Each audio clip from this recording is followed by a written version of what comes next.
আসসালামু আলাইকুম রহমতুল্লাহি ওয়া বারাকাতুহু। সম্মানিত বন্ধুগণ, আশা করি সকলে ভালো আছেন। ফ্যামিলি ফিশিং অ্যান্ড এন্টারটেনমেন্ট থেকে আপনাদেরকে শুভেচ্ছা এবং অভিনন্দন। গত পর্বে আমরা আপনাদেরকে দেখিয়েছিলাম ফার্স্ট টাইম আমরা কি পরিমাণ মাছ ধরতেছিলাম, কতটুকু পাইছিলাম। তো সেই ধারাবাহিকতায় আজকে দ্বিতীয় পর্ব আপনাদেরকে দেখাতেছি ইনশাআল্লাহ। এটা লাস্ট তৃতীয় পর্ব হবে।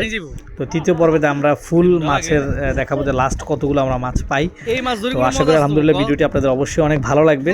আপনারা ভিডিওটি শেষ পর্যন্ত দেখবেন।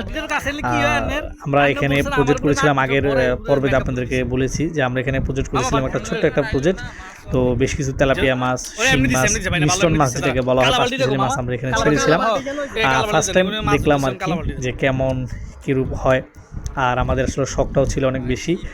বিভিন্ন জায়গায় মানুষ আসলে মাছ ধরে, আমরা আসলে এভাবে করে প্রজেক্ট পাই না। সেই সুবাদে আর কি ছোট্ট একটা জায়গায় আমরা এই পরিকল্পনা করি। তো আলহামদুলিল্লাহ খুব একটা বেশি খারাপ হয়নি, কারণ আমরা বড়শি দিয়ে প্রথমে মাছ ধরি।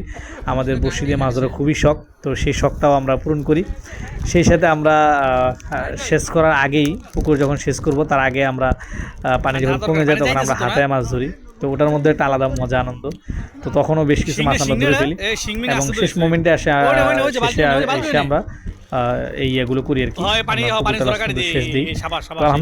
আলহামদুলিল্লাহ তো সেই সুবাদে খুব ভালো মাছ আলহামদুলিল্লাহ আমরা পাই। আল্লাহ কাছে লাখ কোটি শুকরিয়া, কারণ অনেকে তো আসলে মাছ ছাড়ার পর তো কোনো মাছই পায় না।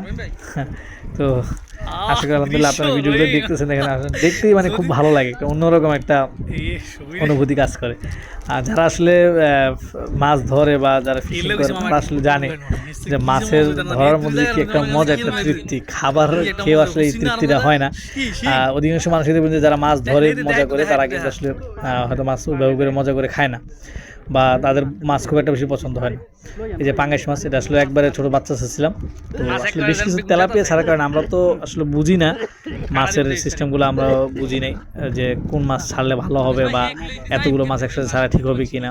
আমরা আসলে যেমনি যা পাইছি ছাড়ছি। তারপরে